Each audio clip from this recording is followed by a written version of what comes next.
बिस्मिल्लाहिर्रहमानिर्रहीम। अस्सलाम वालेकुम स्टूडेंट्स। आज का हमारा टॉपिक है एबनॉर्मल डेवलपमेंट। ठीक है, जब नंबर 19 का टॉपिक है ये हमारा।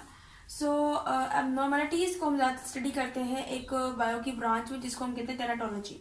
अब टेराटोलॉजी एक ऐसी ब्रांच है बायोलॉजी की जिसके अंदर हम किसी भी एबनॉर्मल डेवलपमेंट को स्टडी करते हैं या फिर किसी भी ऐसे टॉपिक को स्टडी करते हैं जिसकी वजह से एबनॉर्मलिटीज़ जो है वो पैदा हो रही है। ठीक है, तो हम कह सकते हैं हम इसमें क्या कर रहे हैं, स्टडी कर रहे हैं, डील कर रहे हैं with the study of abnormal developments. ठीक है, and such cases that are causing abnormalities. ठीक है, अब ये ज्यादातर किन फैक्टर्स पर डिपेंड करती है? ज्यादातर डिपेंड करती है इनहेरिटेशन पर, यानी कि ज्यादातर जो एबनॉर्मलिटीज है वो इनहेरिट होती है फ्रॉम द पेरेंट्स। इसके अलावा क्रोमोसोम्स एंड जीन्स जो है उसके ऊपर भी डिपेंड करती है, यानी कि अगर क्रोमोसोम्स या जीन जो है वो डिफेक्टिव है या फिर एक्स्ट्रा या फिर मिसिंग नंबर है उनके अंदर क्रोमोसोम्स के, तब भी हमारे पास क्या हो सकता है, एबनॉर्मलिटीज पैदा हो सकती है।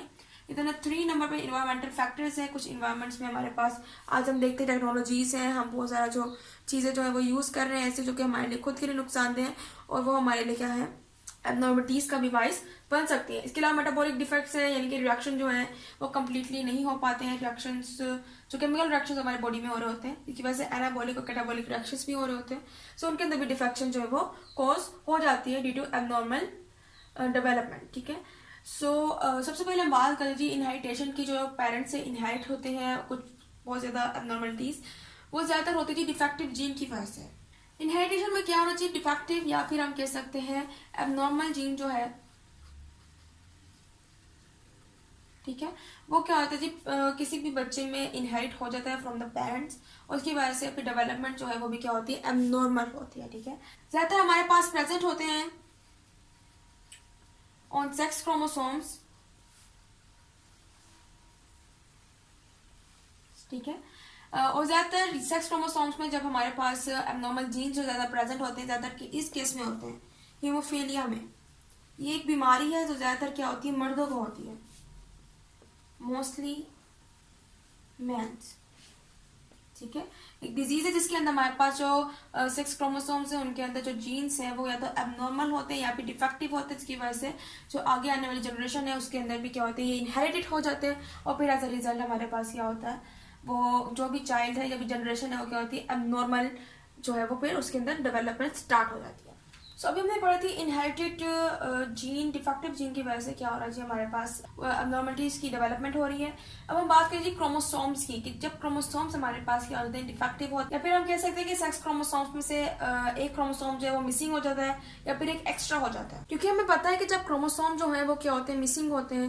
फॉर एग्जाम्पल हम कहते हैं कि ह्यूमन के अंदर क्या होते हैं, 46 क्रोमोसोम जो है वो मौजूद होते हैं। फॉर एग्जाम्पल हम बात करते हैं ह्यूमन के अंदर 46 क्रोमोसोम होते हैं। अगर एक क्रोमोसोम ज्यादा हो जाए या फिर एक क्रोमोसोम कम हो जाए तो ये कौन से केस है, ये एबनॉर्मलिटीज के केस हैं, जबकि ये क्या है, ये नॉर्मल केस है। ठीक है, सो यहाँ पर भी क्या हो रहा है जी, फॉर एग्जाम्पल अगर हमारे पास क्रोमोसोम जो है वो एक्स्ट्रा हो गए हैं, ठीक है ना, तो उस केस में हमारे पास जो सिंड्रोम रिलीज होता है वो होता है क्लाइनफेल्टर सिंड्रोम।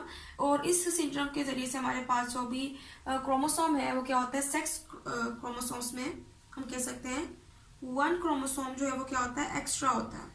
टर्नर सिंड्रोम एक ऐसी कंडीशन है जिसके अंदर सेक्स क्रोमोसोम जो है उनमें से 1 क्रोमोसोम जो है वो एब्सेंट होता है। ठीक है, इसके अलावा एक और हमारे पास कंडीशन होती है जिसको कहते हैं कि जैकोब सिंड्रोम।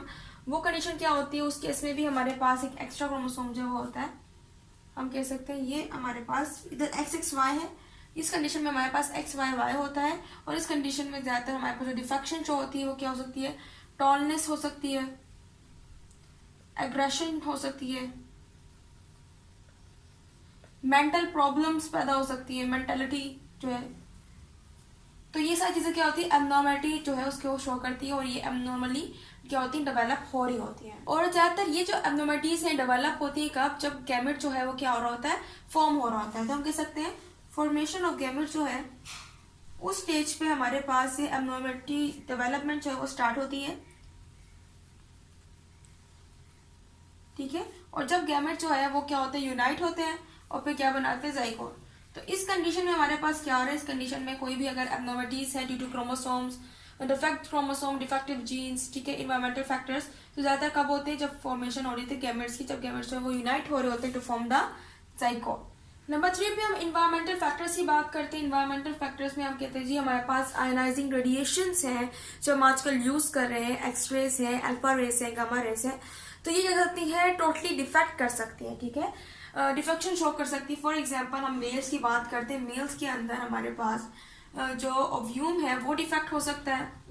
इसके अलावा स्पर्म जो है वो क्या हो सकते हैं, डिफेक्ट हो सकते हैं, ठीक है। तो इसकी वजह से क्या हो सकती है, जब डेवलपमेंट होगी वो क्या होगी, एबनॉर्मल होगी। इसके अलावा ओव्यूम और जो स्पर्म्स हैं उनके अंदर डिफेक्शन की वजह से ही हमारे पास क्या होता है, जो जीन है वो डिफेक्ट हो जाता है, और जब जीन जो है वो क्या होगा, डिफेक्ट होगा, तो फिर जो डेवलपमेंट होगी वो भी क्या होगी, एबनॉर्मल होगी। सो फर्स्ट हमारे पास क्या था जी, एक्सरे जो है हम यूज कर रहे हैं, आयनाइजिंग रेडिएशन यूज कर रहे हैं, ठीक है।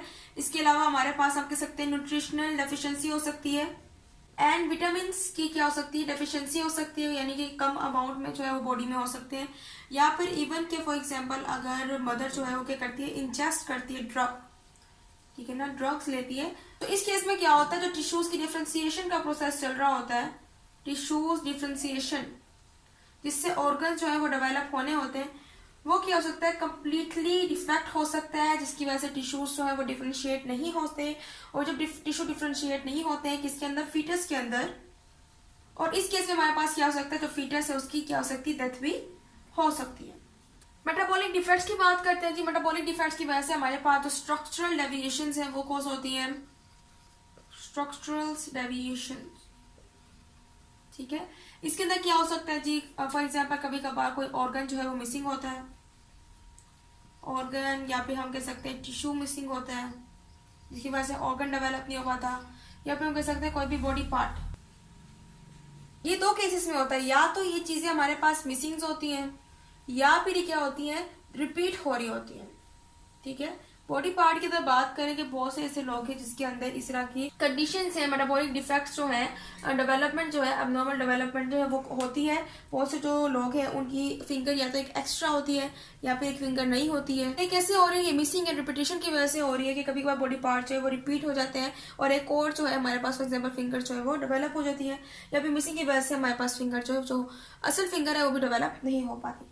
इतना बहुत से दफा जो है बच्चे जो होते हैं उनके ऑर्गन जो है वो कम्प्लीटली डेवलप नहीं हो पाते हैं, या फिर एक्स्ट्रा ऑर्गन्स भी देखे जाते हैं कि वो अल्लाह का मौजा ही होता है एक तरह। सो ये हमारे पास मेटाबॉलिक डिफेक्शंस है जिसकी वजह से चेंजिंग्स आती हैं, ठीक है। सो ये था आज का हमारा लेक्चर। उम्मीद है आपको लेक्चर समझ आया होगा। इंशाल्लाह अगले लेक्चर में मजीद जो टॉपिक्स हैं उनको हम लेकर चलेंगे। सो तब तक के लिए अल्लाह हाफ़िज़।